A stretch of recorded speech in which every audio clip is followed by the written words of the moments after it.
నమస్కారం. క్షత్రియ బేరి న్యూస్ కు స్వాగతం. ఇప్పుడు ముఖ్యాంశాలు. రైల్వే జోన్ సాధనకై పోరాటం, సమస్య పరిష్కారం కోసం ఈ నెల 14న ఢిల్లీ వెళ్తున్నట్లు సిపిఐ రాష్ట్ర కార్యదర్శి రామకృష్ణ వెల్లడి. గుంటూరులో వేద విద్యార్థుల మృతిపై దిగ్భ్రాంతం వ్యక్తం చేసిన స్వరూపనందేంద్ర సరస్వతి స్వామి.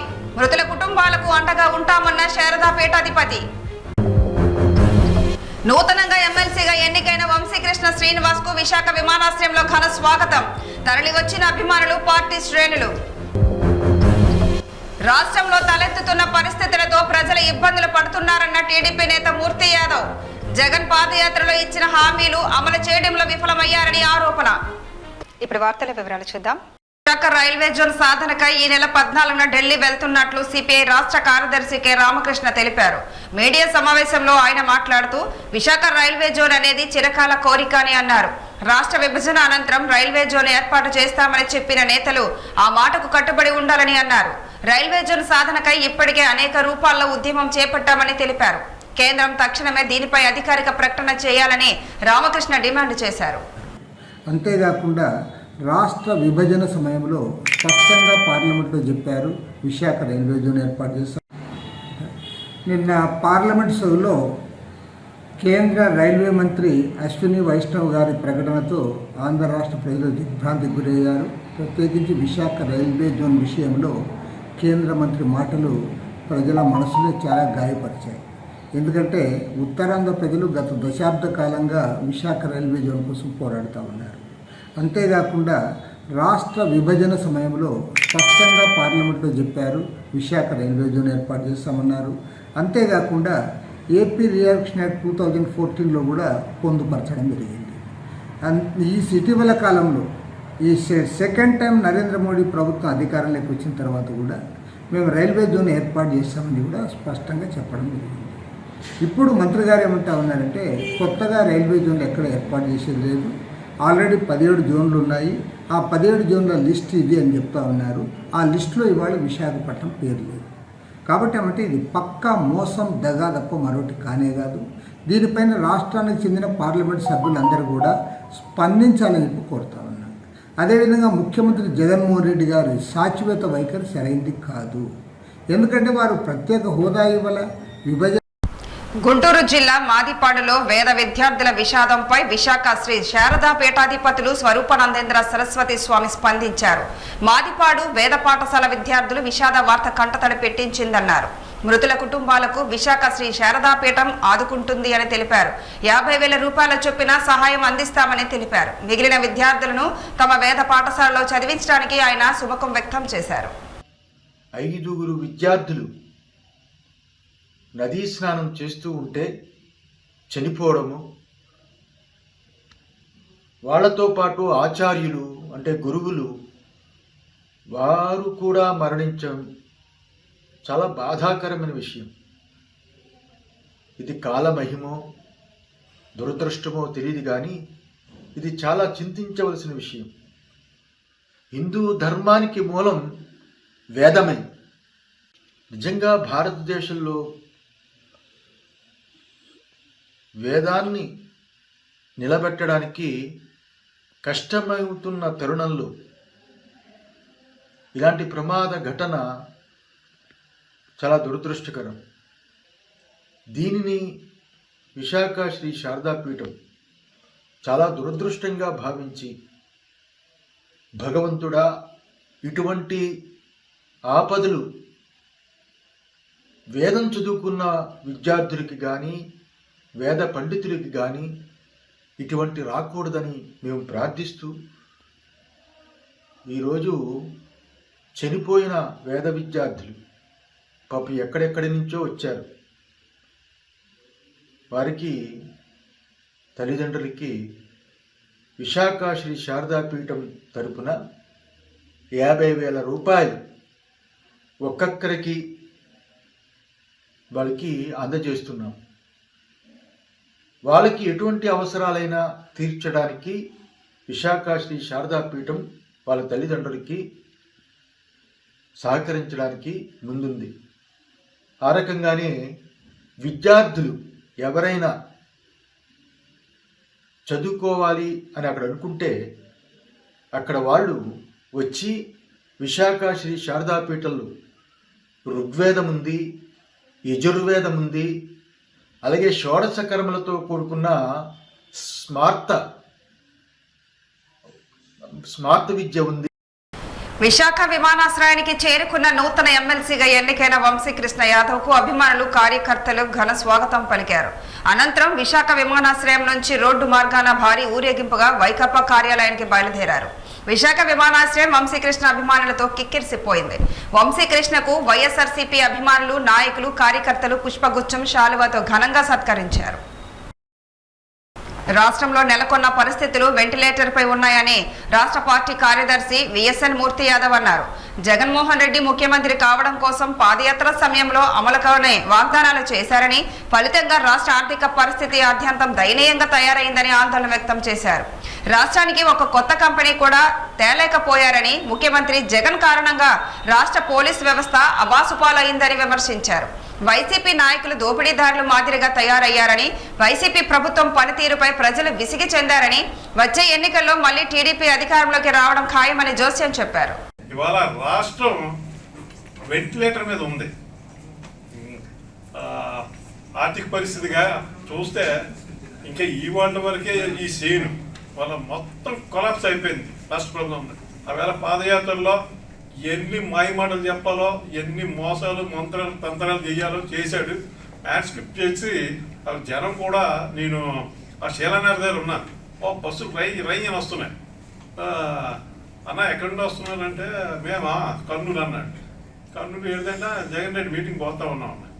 అంటే ఇవన్నీ ఒరిజినల్ కాకుండా ఇవన్నీ చెయ్యాలని చేశాడు. కర్ణపడిన వాళ్ళందరికీ బూటకు వాగ్దానాలు ఇచ్చాడు. అది అవుతుందా అవదా నిజం సీఎం అయిపోవాలి, అంతే టార్గెట్. ప్రజావేదిక కూల్చి శ్రీకారం చుట్టి అక్కడి నుండి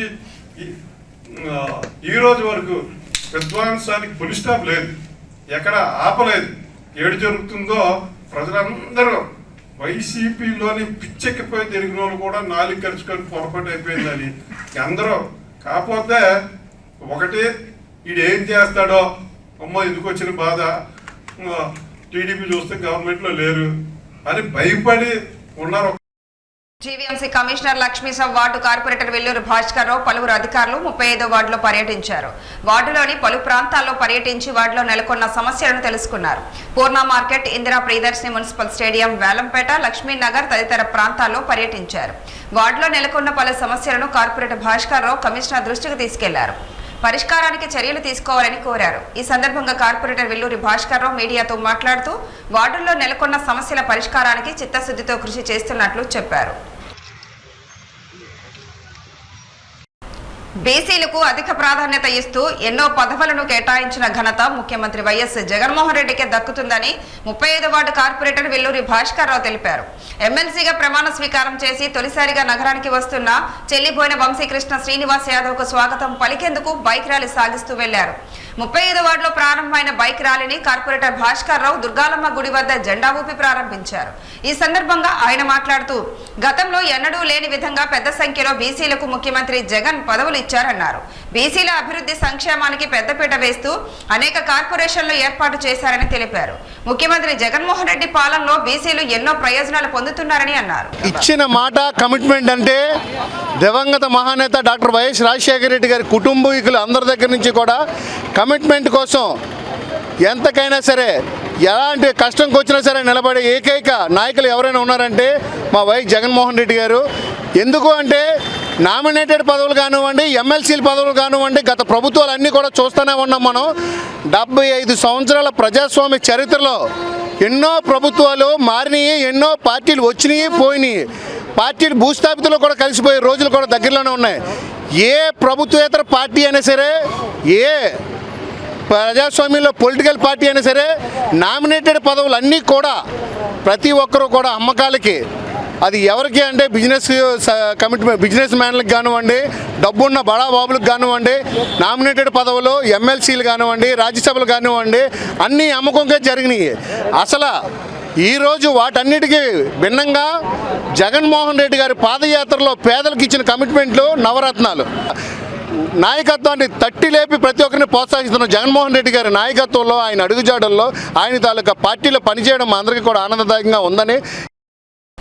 రక్త నిల్వల కొరతను అధిగమించడమే లక్ష్యంగా గాజువాక కేంద్రంగా నిర్వహించిన మహాదాన్ 5 కార్యక్రమం విజయవంతంగా ముగిసింది. Friends blood donors association, wake up friends charitable మహిళలు స్వచ్ఛందంగా పాల్గొని రక్తదానం చేశారు. విజ్ఞాన్ యూనివర్సిటీ, ఆదిత్య కళాశాల విద్యార్థులు పెద్ద సంఖ్యలో పాల్గొని రక్తదానం చేసి తమ మానవత్వాన్ని చాటుకున్నారు. గాజువాకలో Amma blood bank, mother blood bank సంయుక్త సహకారంతో జరిగిన ఈ బృహత్తర కార్యక్రమానికి సోల్స్ ఆఫ్ హ్యూమనిటీ, జేసీఐ సహా పలు ఎన్జిఓ సంస్థలు తమ సహకారాన్ని అందించగా ఈ ట్రస్ట్ సభ్యులు వినోద్ బాలు, కిరణ్, తిరుమలేష్, భాస్కర్, చైతన్య, అజయ్, శ్రీరామ్, రాజశేఖర్ మరియు మిత్ర బృందం పాల్గొన్నారు. గాజువాక వైసీపీ ఇన్ఛార్జ్ తిప్పల దేవన్ రెడ్డి, కార్పొరేటర్లు పల్లా శ్రీనివాసరావు, దల్లి గోవిందరెడ్డి, చందు, మహమ్మద్ ఇమ్రాన్, జనసేన పార్టీ నాయకురాలు రయ్యి రత్నం తదితరులు పాల్గొన్నారు. Andhra Pradesh contract and out sourcing federation ఆధ్వర్యంలో రిలే నిరాహార దీక్షలు కేజీహెచ్లో కొనసాగుతున్నాయి. తొలగించిన ఉద్యోగులను తక్షణమే విధుల్లోకి తీసుకోవాలని ఫెడరేషన్ నాయకురాలు డిమాండ్ చేశారు. ఫెడరేషన్ ఆధ్వర్యంలో ఉద్యోగులు కేజీహెచ్ సూపరింటెండెంట్ కార్యాలయం ఎదుట ధర్నా నిర్వహించి తమ నిరసన వ్యక్తం చేశారు. తమను తిరిగి విధుల్లోకి తీసుకోవాలంటే నినాదాలు చేశారు. ఈ సందర్భంగా ఫెడరేషన్ నాయకురాలు మాట్లాడుతూ అకారణంగా తొలగించిన ఎఫ్ఎంఓ, ఎన్ఎంఓలను తక్షణమే విధుల్లోకి తీసుకోవాలని డిమాండ్ చేశారు. తొలగించిన ఉద్యోగులను తిరిగి విధుల్లోకి తీసుకోకపోతే తీవ్ర పరిణామాలు తప్పవని కేజీహెచ్ అధికారులను హెచ్చరించారు. కేజీహెచ్లోని అక్రమంగా తొలగించిన ఆప్కో సిబ్బంది మేము 2018-2019లోని మమ్మల్ని సిబ్బంది కొత్త మీద తీసుకోవడం జరిగింది. అయితే ఇప్పుడు మాకు శాలరీస్ ఇవ్వడానికి నిధులు లేవని చెప్పేసి మమ్మల్ని తొలగించడం జరిగింది. ఇప్పుడు మళ్ళీ కొత్త నోటిఫికేషన్ వేయడం జరిగింది. మాకు ఇవ్వడానికి శాలరీ లేనప్పుడు ఇప్పుడు కొత్తగా జాయిన్ అయిన సిబ్బందికి ఏ విధంగా ఇస్తారని చెప్పేసి మేము అడుగుతున్నామండి. మమ్మల్ని అక్రమంగా తొలగించినందుకు మమ్మల్ని విధుల్లోకి చేర్పించుకోమని చెప్పేసి మేము రిక్వెస్ట్ చేయడం జరుగుతుంది. 65 మందిని కూడా మరలా తీసుకొని విధులు కొనసాగించాలని చెప్పేసి మేము ప్రాధాయపడి 11 రోజులను అడగడం జరుగుతుంది. మాకు న్యాయం జరగాలని చెప్పేసి ప్రతి ఒక్కరి దగ్గరికి వెళ్ళడం జరిగింది. కలెక్టర్ గారి దగ్గరికి వెళ్ళడం జరిగింది. మన రాజకీయ నేతలుగా వెళ్ళడం జరిగింది. ఒక్క సీఎం గారి దగ్గరికే మేము వెళ్ళలేదండి. ఇప్పుడు మాకు న్యాయం చేయాలని మా సీఎం గారిని మేము విన్నవించుకుంటున్నామండి. ప్రతి ఒక్కరికి కూడా న్యాయం చేస్తున్నారు ఆయన అని చెప్పేసి ప్రతి ఒక్కరు పొగడడం జరుగుతుంది. కనుక మాకు కూడా న్యాయం చేయాలని చెప్పేసి ఇప్పుడు ఈ 11 రోజులను నగరంలోని ప్రముఖ విద్యా సంస్థ ఆల్వార్ దాస్ స్కూల్ యాజమాన్యం నిర్వహించిన ఓపెన్ హౌస్ డే ఆద్యంతం ఆకట్టుకుంది. ఈ కార్యక్రమంలో అధిక సంఖ్యలో విద్యార్థులు పాల్గొని తమ మేధస్సుకు పదును పెట్టి సైన్స్ కు సంబంధించిన ఆసక్తికరమైన విషయాలను వివరించారు. సైన్స్, ఇంగ్లీష్, మ్యాథ్స్, సోషల్ విభాగాల్లో పలు అంశాలను వివరించారు. ఈ సందర్భంగా స్కూల్ ఎగ్జిక్యూటివ్ డైరెక్టర్ దివ్యాదాస్ మాట్లాడుతూ పాఠశాల ఆవరణలో నిర్వహించిన ఓపెన్ హౌస్ డే కార్యక్రమానికి విశేష స్పందన లభించిందని చెప్పారు. విద్యార్థుల మేధస్సుకు అద్దం పట్టే కార్యక్రమాల ద్వారా పాఠశాలకు అరుదైన అవార్డులను కూడా అందుకోవడం జరిగిందని తెలిపారు. వాళ్ళకున్న సబ్జెక్ట్స్ మ్యాథమెటిక్స్, ఇంగ్లీష్, సోషల్ ఇలాంటి వాటి అన్నింటిలో కూడాను ప్రాజెక్ట్స్, కాన్సెప్ట్స్ మీద ప్రాజెక్ట్స్ డెవలప్ చేసి వాటిని డిస్ప్లే చేస్తున్నారండి. అండ్ దాని గురించి వాళ్ళందరూ ఎక్స్ప్లెయిన్ చేస్తారు. ఇది పిల్లలకి ఎంత బాగా బెనిఫిట్ అవుతుందంటే ఆ కాన్సెప్ట్ అర్థం చేసుకోవడానికి వాళ్ళకి ఇది ఒక వండర్ఫుల్ ఆపర్చునిటీ. ఏంటంటే జీవితంలో చదువుకోవడానికి ఇప్పుడు చాలామంది స్కూల్స్ ఏంటంటే బై హార్ట్ చేసి చదివేసి ఆన్సర్లు రాయడానికి ప్రోత్సహిస్తున్నారు. బట్ అది చాలా తప్పు పద్ధతి. మనం వాళ్ళకి ఏంటంటే కాన్సెప్ట్ అర్థమయ్యేలాగా మనం వాళ్ళకి హెల్ప్ చేయాలి. ఈ ప్రాజెక్ట్ చేయడం వల్ల వాళ్ళకి ఏంటంటే కాన్సెప్ట్ అర్థమవుతుంది. బట్ లైఫ్లో వాళ్ళు మళ్ళీ కాన్సెప్ట్ గురించి వాళ్ళు మర్చిపోరు. Today we are having an open house day in the school campus and projects in the subjects mathematics, science, social and English display చేస్తున్నారండి మా స్టూడెంట్స్ అందరూ. And our school, Alvar Das Public School, we have applied for International Dimension to School Award by British Council అండి. And ఇంతకు ముందు కూడా మాకు ఒకసారి award వచ్చింది 2014 to 2017 ఇయర్లో. సో మేము రీఅప్లై చేసాం మళ్ళీ నెక్స్ట్ ఇయర్కి కూడా, నెక్స్ట్ 3 yearsకి కూడా ఈ అవార్డు మాకు రావడానికి. అండ్ ఇది బ్రిటిష్ కౌన్సిల్ వాళ్ళు ఇస్తారండి. So today's some of the projects being in today's fair will also be a part of IDS activity అండి. And as our correspondent ma'am has rightly said, learning by doing is what is the concept that we believe in. And my school, we always talk about quality education, and quality education is not imparted very easily. Our teachers work very hard for it, and we recruit only the teachers who are capable of. Private పాఠశాలలో ఫీజుల నియంత్రణకు వైకాపా ప్రభుత్వం ప్రతిష్టాత్మకంగా తీసుకొచ్చిన GOMS number 53ను అన్ని పాఠశాలలోని పటిష్టంగా అమలు చేయాలని Vizag school students parents association విశాఖలో డిమాండ్ చేసింది. ఈ జీవో ప్రకారం కార్పొరేషన్ పరిధిలో 5వ తరగతిలోపు విద్యార్థులకు 12,000 రూపాయలు, 10వ తరగతి విద్యార్థులకు 18,000 రూపాయలు మాత్రమే పాఠశాల యాజమాన్యం తల్లిదండ్రుల వద్ద వసూలు చేయాలి. కానీ అనేకమైన పాఠశాలలు ఇష్టారాజ్యంగా అధిక ఫీజులు వసూలు చేస్తున్న అధికారులు చోద్యం చూస్తున్నారే తప్ప వారిపై చర్యలు తీసుకోవడం లేదని విద్యార్థుల తల్లిదండ్రులు ఆవేదన వ్యక్తం చేశారు. పూర్తి స్థాయి విద్యా ప్రమాణాలతో ప్రభుత్వ నిబంధనలు పాటిస్తూ అన్ని పాఠశాలలు అని చేయాలని కోరారు. ఫీజులు కట్టని విద్యార్థులను పరీక్షలు రాయనివ్వకుండా నేలపైన కూర్చోబెట్టి ఇబ్బందులకు గురి చేస్తున్న ప్రైవేట్ స్కూల్ యాజమాన్యాలపై విద్యాశాఖ అధికారులు చర్యలు తీసుకోవాలని విజ్ఞప్తి చేశారు. తల్లిదండ్రులు పాఠశాల యాజమాన్యంపై ఇచ్చిన ఫిర్యాదులకు విద్యాశాఖ అధికారులు వెంటనే స్పందించి పరిష్కరించాలని, పిల్లల విద్యకు ఎటువంటి ఆటంకం రాకుండా చూడాలని కోరారు. గవర్నమెంట్ ఈ కరోనా కాలంలో అనేక మంది పేరెంట్స్ ఫీజులు కట్టుకోలేక ఉద్యోగాలకు ఇబ్బంది పడుతున్న తరుణంలో ఉపశమనం కల్పిస్తూ జీవో నెంబర్ 53 ఈ సంవత్సరం ఆగస్టు నెలలో విడుదల చేసింది. దాని ప్రకారంగా 1 to 5th ఏమో 12,000, 6th to 10th 18,000 ఫీజులు కట్టాలన్నది ఈ జీవో ఉద్దేశం. దీనికి ఫీజు రెగ్యులేటర్ కమిషన్ ఒకటి రిటైర్డ్ జడ్జీలతో ఏర్పాటు చేసి వాళ్ళు అనేక అభిప్రాయాలు తీసుకొని ఆ కమిషన్ ఈ ఫీజులు రెగ్యులేటర్ కమిటీ ద్వారా ఇవ్వటం జరిగింది. మరి ఇచ్చిన ఈ జీవోని అన్ని స్కూల్లో అమలు చేయాలి, అన్ని అన్ఎయిడెడ్ స్కూల్లో అమలు చేయాలన్నది మా వెస్పాగా ప్రధాన డిమాండ్. ఇప్పటికే దీని మీద కలెక్టర్ గారిని, డిఈఓ గారిని కలిసాము, ఆందోళన కార్యక్రమాలు చేస్తాము. దాని ఫలితంగా మొట్టమొదటిసారిగా కొత్త స్కూల్లో దీన్ని అమలు చేస్తూ నోటీస్ బోర్డులో పెట్టారు. పేరెంట్స్ కూడా ఇన్ఫార్మ్ చేయడం జరిగింది. ఆ రకంగా స్కూల్కి మేము వెస్పాగా అభినందనలు తెలియజేస్తున్నాం. కానీ మిగిలిన ఎన్ఆర్ఐ కానీ, టెంపనీ కానీ, నారాయణ కానీ, అలాగే చైతన్య అనేక స్కూల్స్, పెద్ద పెద్ద స్కూల్స్, కార్పొరేట్ స్కూల్స్ కూడా మన నగరంలో ఉన్నాయి. ఆ అన్ని స్కూల్లో కూడా ఈ ఫీజులు జీవో అమలు కావాలి. రాష్ట్ర ప్రభుత్వ ఉద్దేశం రకరకాల ఫీజులతోటి అనేక స్కూల్స్ వసూలు చేస్తున్నాయి. అలా కాకుండా అందరికీ ఒకే రకమైన ఫీజు విధానం ఉండాలని చెప్పేసి ఇది పెట్టింది. అంటే కొన్ని స్కూల్స్ మేము కోర్టుకు వెళ్ళాము కాబట్టి కోర్టు తీర్పు వచ్చే వరకు ఆగండి అని చెప్తున్నారు పేరెంట్స్కి. నిజమే కోర్టుకు వెళ్ళారు, మరి కోర్టు తీర్పు వచ్చే వరకు వాళ్ళ ఫీజులు కూడా వసూలు చేయడం మానేమని చెప్తున్నాం.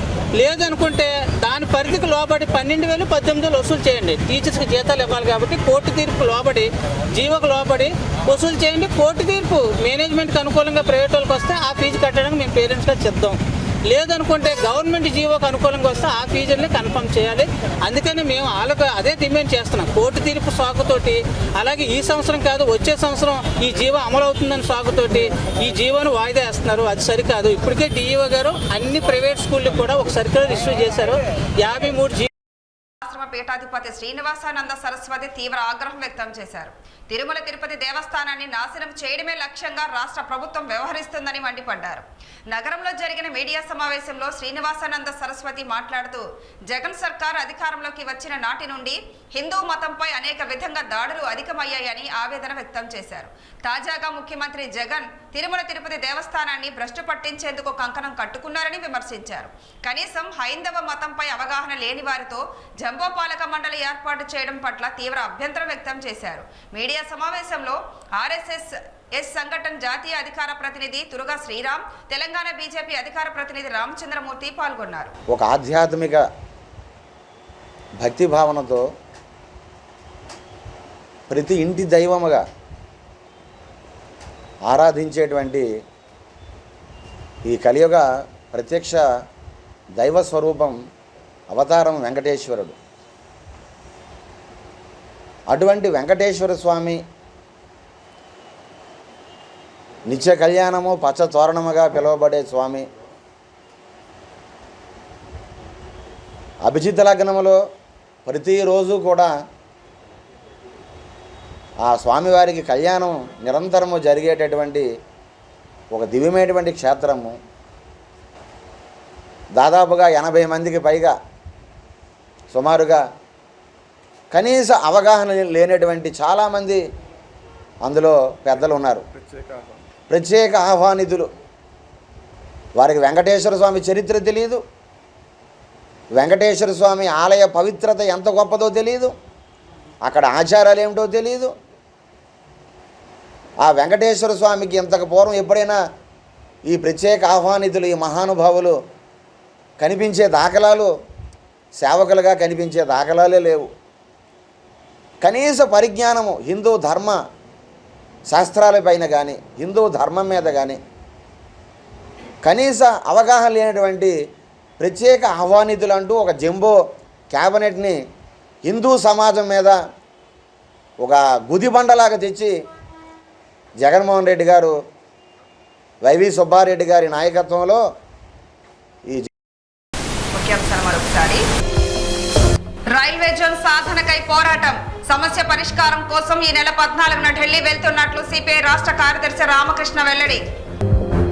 గుంటూరులో వేద విద్యార్థుల మృతిపై దిగ్భ్రాంతం వ్యక్తం చేసిన స్వరూపనందేంద్ర సరస్వతి స్వామి. మృతుల కుటుంబాలకు అండగా ఉంటామన్న శారదా పీఠాధిపతి.